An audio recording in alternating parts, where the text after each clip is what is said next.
हरे कृष्णा दोस्तों, मैं दीपांशु स्वागत करता हूं आपका सीजीपीएससी व्यापम में एक बहुत ही महत्वपूर्ण और शानदार पॉजिटिव न्यूज के साथ। जी हां दोस्तों, जैसा कि आप लोगों ने वीडियो का टाइटल पढ़ लिया होगा कि अंधेरे में उजाले की किरण, उजाले की आस, और साथ में आप देख रहे हैं कि मुख्यमंत्री जी ने कल मुरिया दरबार में एसटी जनजाति में आरक्षण को लेकर बहुत बड़ा बयान दिया है। पूरा उनका क्लिप देखेंगे। साथ में एक बहुत ही महत्वपूर्ण खबर बिजली विभाग से आ रही है, जहां पे करीबन 88 जूनियर इंजीनियर और 2 सहायक इंजीनियर के पदों का सृजन की बात कही जा रही है। क्या है पूरा मामला, विस्तार पूर्वक इस पर चर्चा करेंगे। तो बिना किसी तरह की वीडियो को स्टार्ट करते हैं। जिन्होंने इस चैनल को सब्सक्राइब नहीं किया, जल्दी से जाएं, सब्सक्राइब करें।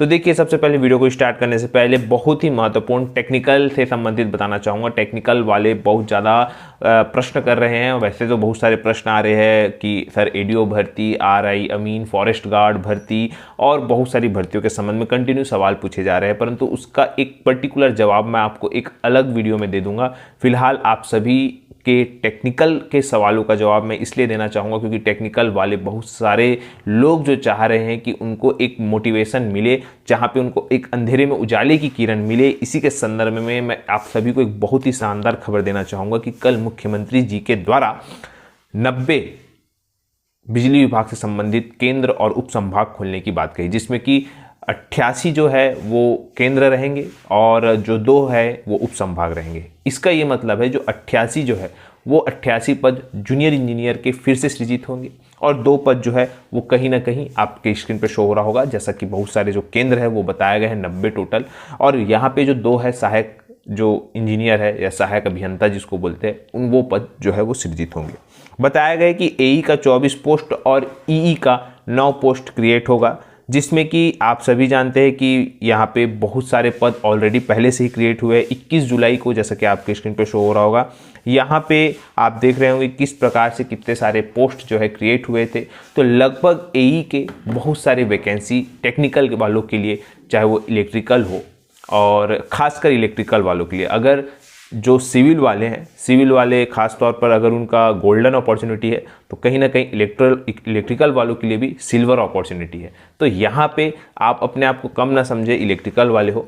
और रही बात मैकेनिकल वालों के लिए, पोस्ट तो रहती है पर थोड़ी सी कम इसलिए रहती है क्योंकि चाहे वो बिजली विभाग की बात हो या जूनियर इंजीनियर या संयुक्त भर्ती के तौर पर हम गवर्नमेंट की बात करें तो कमी निकलती है। लेकिन हाँ, आप लोग भी तैयारी कर सकते हैं मैकेनिकल वाले। वैकेंसियाँ जरूर आएगी मैकेनिकल और इलेक्ट्रिकल वालों के लिए, लेकिन हाँ आप लोग को बताना चाहूँगा बिजली विभाग की पर्टिकुलर वैकेंसियाँ इलेक्ट्रिकल वालों के लिए शानदार समय में आपको आने वाले सालों में देखने को मिलेगी। तो कहीं ना कहीं आप कह सकते हैं कि अंधेरे में उजाले की किरण है। तो जिन लोगों का जूनियर इंजीनियर में कुछ नंबरों से चूक गया था बिजली विभाग में, वो ऐसी शानदार तैयारी करें कि आपको सीधा सीधा असिस्टेंट इंजीनियर बनने का मौका मिले। याद रखिएगा, असिस्टेंट इंजीनियर की वैकेंसी आने वाले समय में देखने को 100% मिलेगी बिजली विभाग में, क्योंकि जब वैकेंसियाँ निकलती थी बिजली विभाग में एक समय में तो उसमें जूनियर इंजीनियर और असिस्टेंट इंजीनियर और डाटा एंट्री ऑपरेटर ये तीनों एक साथ निकलता था। परंतु जब पिछले बार वैकेंसी निकली तो उसमें असिस्टेंट इंजीनियर की वैकेंसी नहीं थी।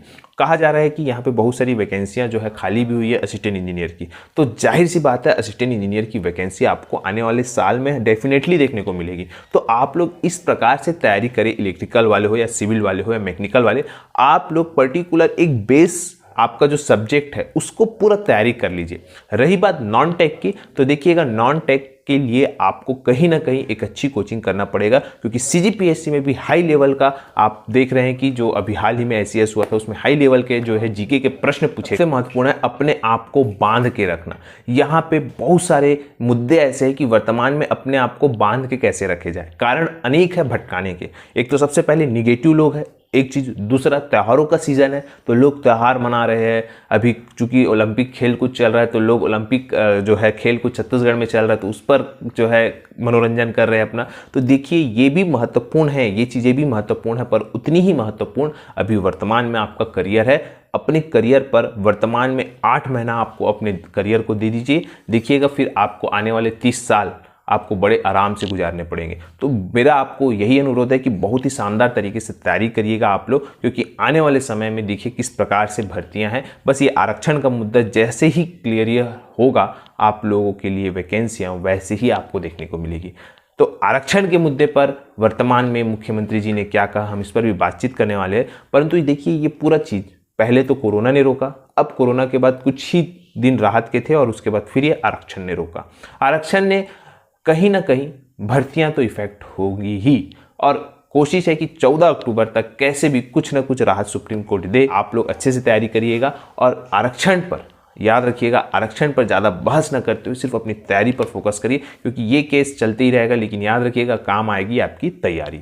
याद रखिएगा आपको असफलता तब तक नहीं मिलेगी जब तक आपको सफलता का जुनून रहेगा। आपके अंदर जब तक सफल होने का जुनून रहेगा आपको असफलता कभी मिलेगी ही नहीं। याद रखिएगा, अपने अंदर एक आग लगाइए कि आपको सफल होना ही होगा।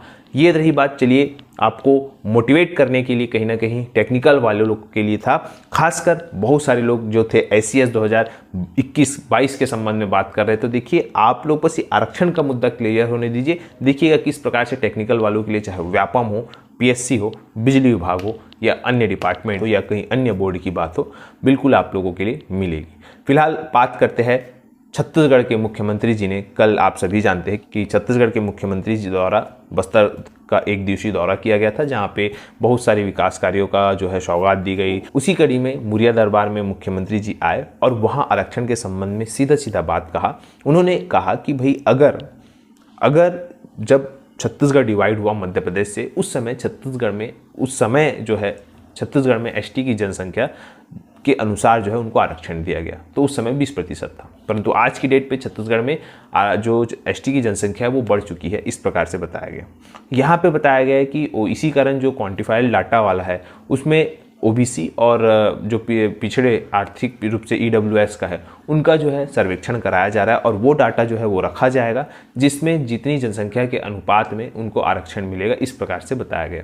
फिलहाल उनके द्वारा अगर कहा जाए तो मान के चलिएगा 32% ST वालों को मिलेगा, OBC को 27% मिलेगा। उस हिसाब से जो 72% वाला दावा इसलिए करेगी कि कई राज्यों में जो है करीबन 70% तक भी जो है आरक्षण मिल रहा है कई राज्यों में। इस वजह से ये बात कही जा रही है। फिलहाल अब ये निर्णय किस प्रकार से होता है ये तो खैर सुप्रीम कोर्ट ही बता पाएंगे। फिलहाल देखिएगा मुख्यमंत्री के जी द्वारा जो एक छोटा सा क्लिप बताया गया है उस पर आप उसके बाद अपने विचार प्रकट करिए। छत्तीसगढ़ सरकार आदिवासियों के साथ खड़ी है, अनुसूचित जाति के लोगों के साथ, पिछड़े वर्ग के लोगों के साथ खड़ी है। उनके हक के लिए लड़ाई हम लड़ रहे हैं। पिछड़े वर्ग की बात है, पिछले सरकार ने कुछ किया नहीं। अभी हमने जब 27% किया, लोग हाई कोर्ट चले गए। अब हम हेड काउंट कर रहे हैं, गिनती कर रहे हैं। बहुत जल्दी वो रिपोर्ट आ जाएगा और रिपोर्ट के आधार पर जिसका जो हक है, जो संविधान में व्यवस्था है, मंडल आयोग की जो सिफारिश है, भारत सरकार ने जो EWS के लिए जो व्यवस्था की है, वो सारी व्यवस्था, सारे आरक्षण जो अधिकार मिलना चाहिए जिस वर्ग को, उसको देंगे। ये बात मैं इस मंच के माध्यम से कह रहा हूं। हम इसमें पीछे हटने वाले नहीं हैं। ये बात हमारे बस्तर के सभी जनप्रतिनिधि बैठे हैं, संगठन के लोग बैठे हैं, हमारे मुरिया दरबार में सारे हमारे माझी चाल की सब बैठे हैं। इसके बीच में ये बात कर रहा हूं। तो आशा करता हूं कि आपको ये वीडियो अच्छा लगा होगा। अगर वीडियो अच्छा लगा तो आप इसे ज़्यादा से ज़्यादा लोगों तक शेयर करें, लाइक करें, सब्सक्राइब जरूर करें। वीडियो देखने के लिए आप सभी को बहुत बहुत धन्यवाद। आप सभी स्वस्थ रहे, मस्त रहे और पॉजिटिव रहे।